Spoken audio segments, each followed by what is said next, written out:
जय हिंद साथियों, आप सभी का स्वागत है आपके अपने स्टडी परिवार सफलता 0 किलोमीटर में।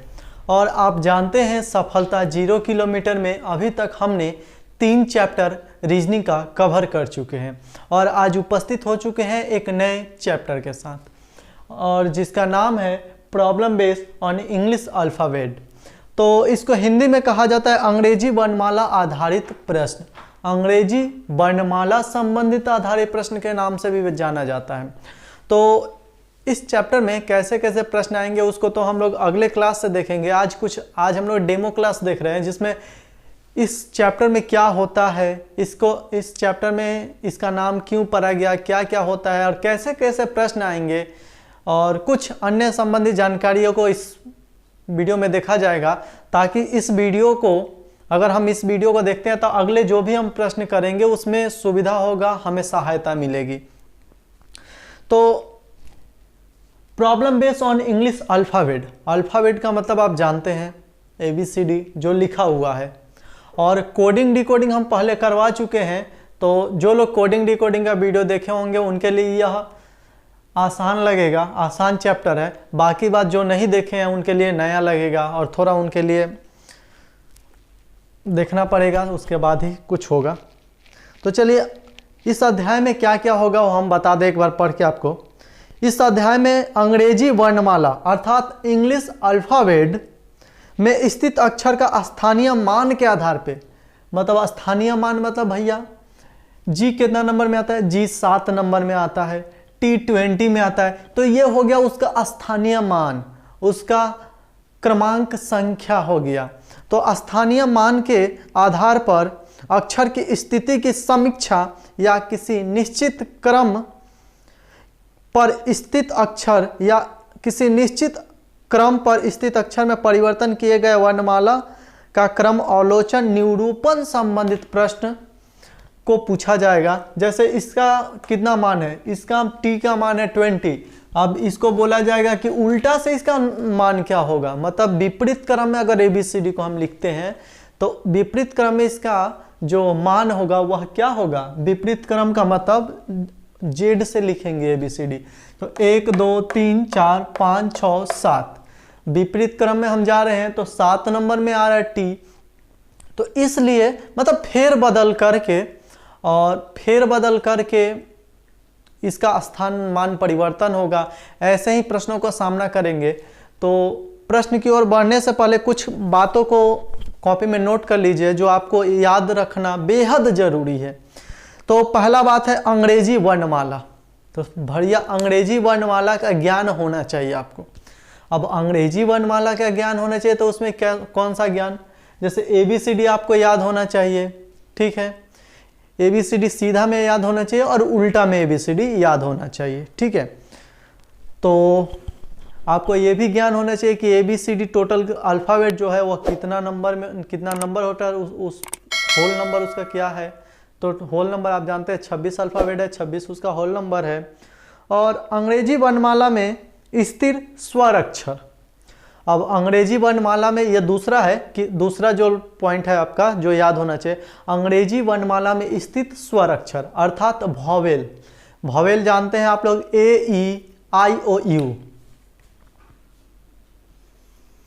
AEIOU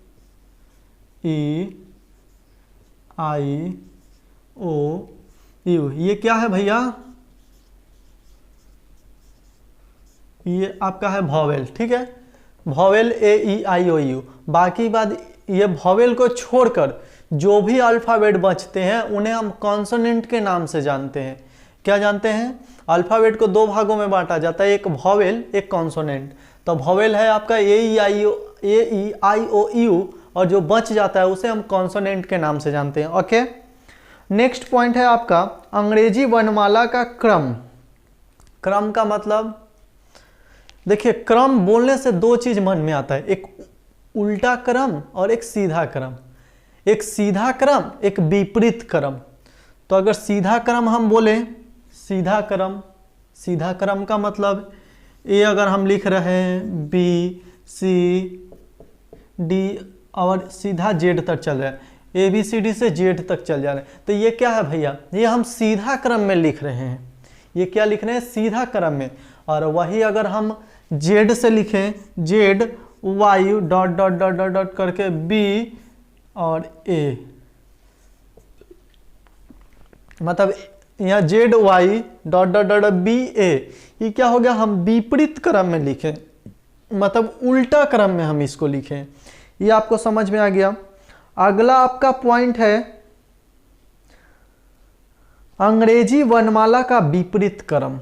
विपरीत क्रम हम समझा दिए, उल्टा से लेके Z से लेके A तक ये अंग्रेजी वर्णमाला का विपरीत क्रम है, और A से Z तक ये आपका अंग्रेजी वर्णमाला का सीधा क्रम है। हाँ, एक चीज, दो चीज इसमें और है जो आपको महत्वपूर्ण मतलब रोल निभाता है प्रश्न बनाने में। देखिए, अंग्रेजी वर्णमाला टोटल कितना है हम लोग का, टोटल जो अंग्रेजी अल्फाबेट है वो 26 है, ठीक है। और 26 को हम दो भागों में बांट दिए हैं, दो भाग में बांट दिए। एक को बोला जाता है प्रथम अर्धांश और दूसरा को बोला जाता है द्वितीय अर्धांश, ठीक है। हमारा A से लेकर M तक प्रथम अर्धांश में आता है। A से लेकर M तक प्रथम अर्धांश के अंतर्गत आता है, और N से लेकर Z तक द्वितीय अर्धांश के अंतर्गत आता है। ऐसे भी बोल सकते हैं ये प्रथम कड़ी है और ये दूसरा कड़ी है हमारा, ठीक है। लेकिन कड़ी याद रखिएगा तो फिर प्रश्न नहीं बनेगा, क्योंकि प्रश्न में अधिकतर हम बोला जाता है कि प्रथम अर्धांश, द्वितीय अर्धांश, ऐसे करके बात किया जाता है। इसलिए ये अर्धांश शब्द जो है ना, इसको आप कॉपी में नोट कर लीजिए। अगला पॉइंट है जो आपको याद करने योग्य है, अंग्रेजी वर्णमाला का विपरीत अक्षर। आप अल्फा मतलब कोडिंग डिकोडिंग किए हैं तो उसमें हम लोग विपरीत अक्षर आपको याद करवा चुके हैं। तो विपरीत अक्षर आपको याद करवाए हैं तो यहाँ पे भी वो काम आएगा। अंग्रेजी वर्णमाला का विपरीत अक्षर याद करना होगा। विपरीत अक्षर मतलब A का Z और Z का A, B का Y, Y का B, G का T का G, H का S और S का H। ये विपरीत क्रम है और इसको याद करना बेहद जरूरी है, और यह इस पाठ में प्रश्न को बनाने में बहुत ही एक अहम भूमिका अदा करेगा। हाँ, और एक और चीज है, अगला पॉइंट, अंग्रेजी वर्णमाला का दायां एवं बायां। चलिए हम यहाँ बीच में खड़ा हो गए, ठीक है। अब मेरे दाहिने कौन होगा, मेरा दाहिना हाथ ये है तो मेरा दाहिना ये होगा, मेरा बायां ये है तो मेरा बायां ये होगा। तो ठीक मेरा दायां बायां जैसे मालूम हो रहा है, वैसे अंग्रेजी वर्णमाला का दायां बायां भी हमें याद रखना होगा। तो वो कैसे निर्धारण करेंगे, चलिए भैया यहाँ से A से लेके Z तक लिख दिए, A B C D E dot dot dot dot dot dot Y Z। अंग्रेजी वर्णमाला टोटल यहाँ लिख दिए Z तक। यहाँ पे हम खड़ा हैं, ठीक है, यहाँ पे खड़ा है। ये हमारा दाहिना गया, ठीक है, दाहिना यहाँ पे दायां, ये हो गया हमारा दायां, ठीक है। ये हमारा दायां, ये हमारा हो गया बायां, ये दायां और ये बायां, ठीक है। ये मुझे याद रखना पड़ेगा। तो दायां बायां, तो देख लिए दायां किधर हो गया, जेड की तरह दायां हो गया, और इधर क्या हो गया, बायां, ठीक है। अब दायां बायां हो गया, इसमें हम दायां बायां देख लिए। लेकिन अब अंग्रेजी वर्णमाला का समझिए, ये सी का दायां बायां कौन होगा, सी का दाहिने इधर हो जाएगा, बायां इधर हो जाएगा। तो सी का दाहिना अक्षर कौन सा है, हम ऐसे खड़ा है तो मेरा दाहिना इधर हो रहा है, तो सी का दाहिना किधर जाएगा, डी के साइड। तो सी का दाहिना अक्षर कौन सा है, डी। और सी का बायां अक्षर, सी का बायां इधर जाएगा तो बायां अक्षर हो जाएगा आपका बी, ठीक है। चलिए अब अगला पॉइंट जो है, आपके बाएं।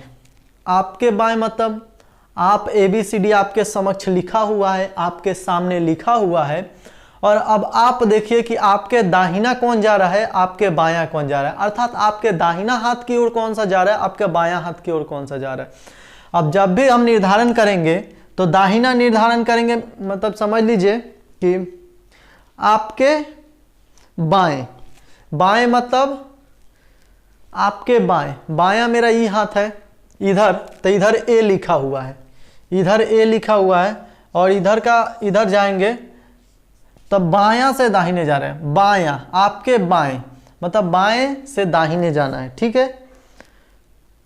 आपके बाएं से मतलब मेरा बाएं से अगर हम जाएंगे तो दाहिने न जाएंगे, बाएं से दाहिने जाना है, इधर बाएं हो गया तो इधर दाहिने हो गया मेरा, ठीक है। तो बाएं से दाहिने गए, और वही बोलेगा आपके दाहिने से, तो मेरा दाहिना इधर हो रहा है, ठीक है। तो दाहिने से हम इधर आएंगे बाएं, ठीक है।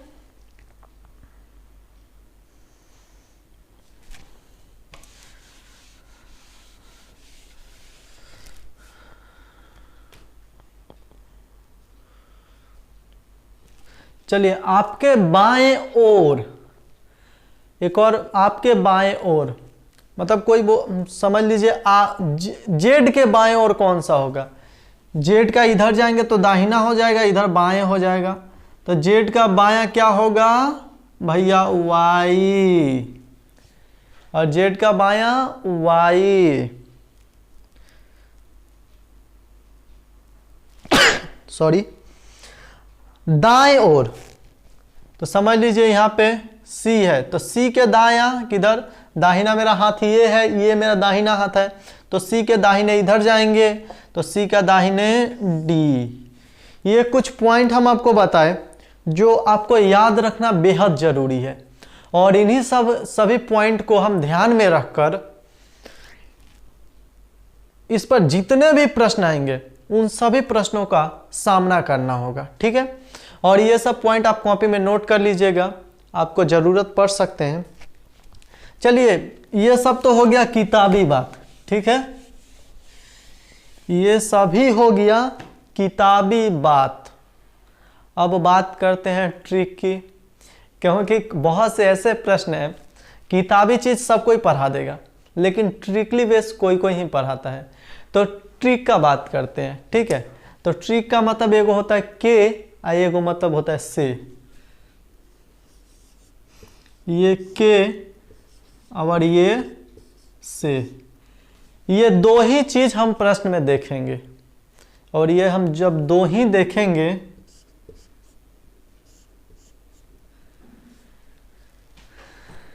जब हम ये दो चीज देखेंगे तो देखिए के का मतलब होता है छोड़कर, ठीक है। जब भी देखेंगे तो ये दो चीज देखेंगे हम प्रश्न में, और दो चीज से हम दो चीज निर्धारण करेंगे, के माने छोड़कर, छोड़ के, ठीक है, और से माने लेके। ये मोस्ट इंपॉर्टेंट ट्रिक है, इसी पर आप प्रश्न को बैठाइएगा, ये बनेगा, अर्थात आपको घुमाते रह जाएगा। ये दो ट्रिक है, इसको लिख लीजिएगा। के मतलब छोड़ के, और से माने लेकर, से मतलब साथ लेकर, ठीक है।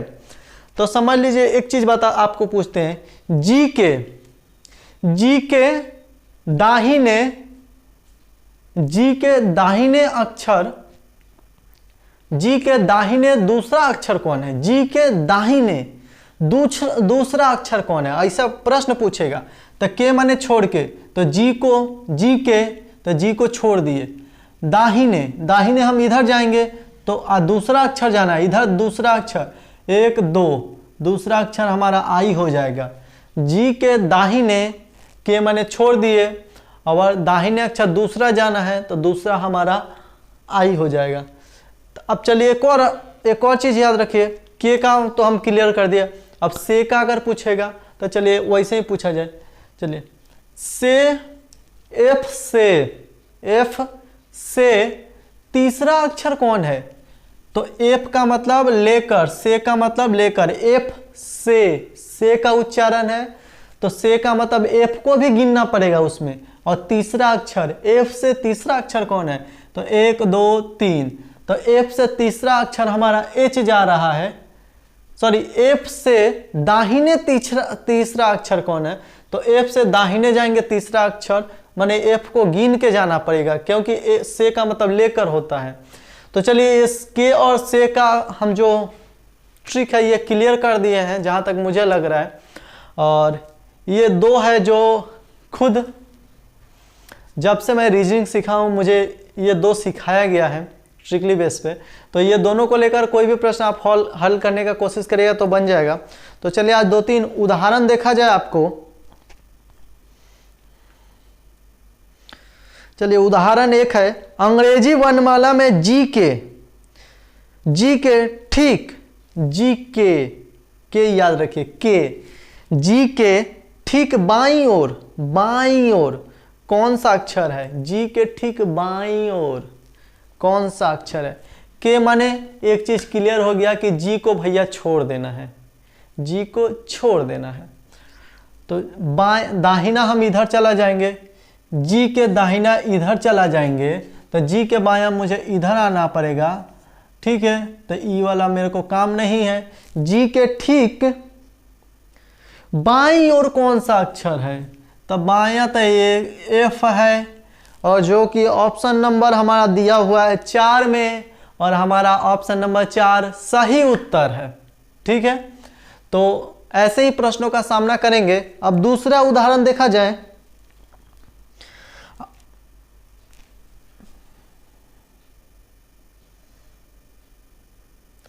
चलिए, अंग्रेजी वर्णमाला में एच के ठीक दाईं ओर कौन सा अक्षर है? दाईं मतलब दाहिना, और याद रखिएगा एच के माने एच को छोड़कर दाईं ओर कौन सा अक्षर है? तो एच के दाहिना ठीक आई है, तो हमारा ऑप्शन नंबर 3 में है आई, और ऑप्शन नंबर 3 सही उत्तर है, ठीक है।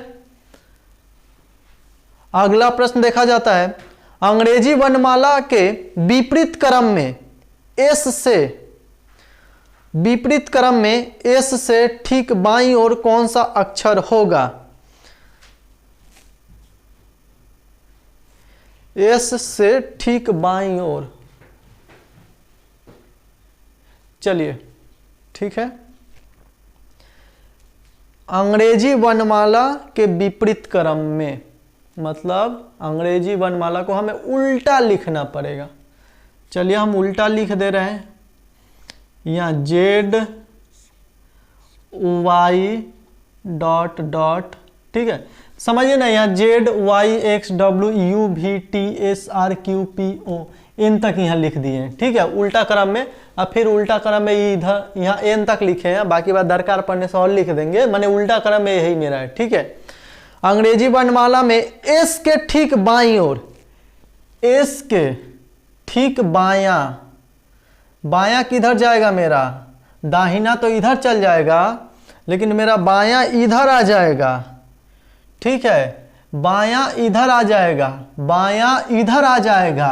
तो मेरा बायां अक्षर टी हो जा रहा है, ठीक है। दाहिना जाएंगे तो इधर जाएंगे, लेकिन बायां जाएंगे तो इधर आ रहे हैं, तो एस के ठीक बायां मेरा टी हो जा रहा है, और ऑप्शन नंबर 2 में टी है, और ऑप्शन नंबर 2 हमारा सही उत्तर है, ठीक है।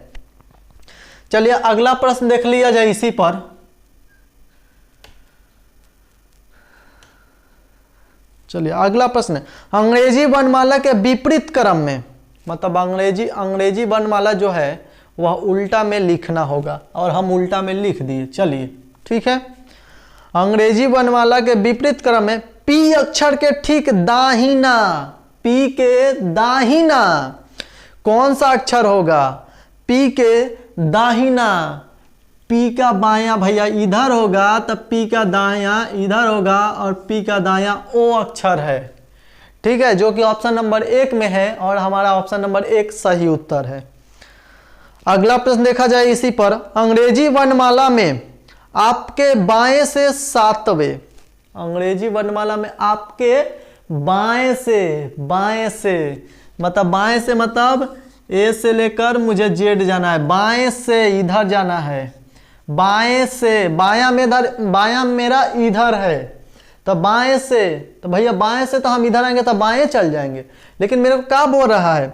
अंग्रेजी वर्णमाला से बाएं से 7वें, बाएं से इधर जाना है 7वें, ठीक है, बाएं से 7वें, बाएं इधर हो गया जे ए 1 2 3 4 5 6 7, बाएं से सातवें क्या हो जा रहा है, जी हो जा रहा है।